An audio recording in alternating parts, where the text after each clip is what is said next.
The United States strongly condemns the steps that have been taken by Egypt's interim government and security forces. We deplore violence against civilians. We support universal rights essential to human dignity, including the right to peaceful protest. We oppose the pursuit of martial law, which denies those rights to citizens under the principle that security trumps individual freedom, or that might makes right. And today, the United States extends its condolences to the families of those who were killed and those who were wounded.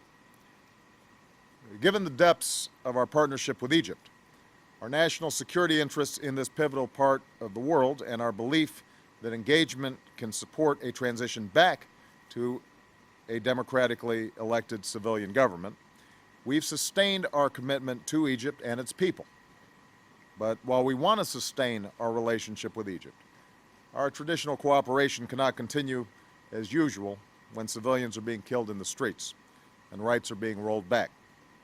As a result, this morning we notified the Egyptian government that we are canceling our biannual joint military exercise, which was scheduled for next month.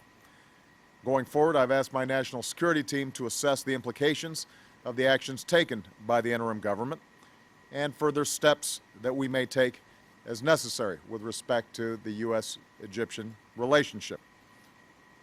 Let me say that the Egyptian people deserve better than what we've seen over the last several days.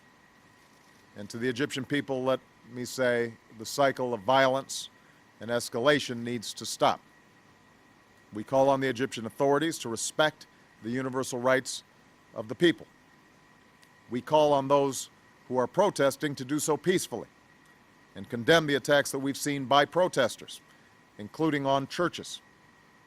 We believe that the state of emergency should be lifted, that a process of national reconciliation should begin, that all parties need to have a voice in Egypt's future, that the rights of women and religious minorities should be respected, and that commitments must be kept to pursue transparent reforms of the Constitution and democratic elections of a parliament and a president.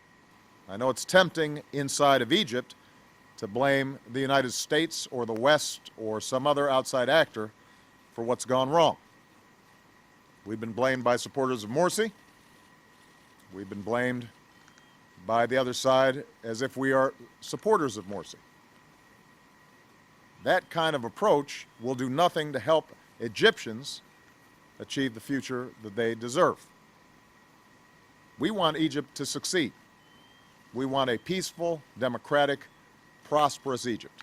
America will work with all those in Egypt and around the world who support a future of stability that rests on a foundation of justice and peace and dignity.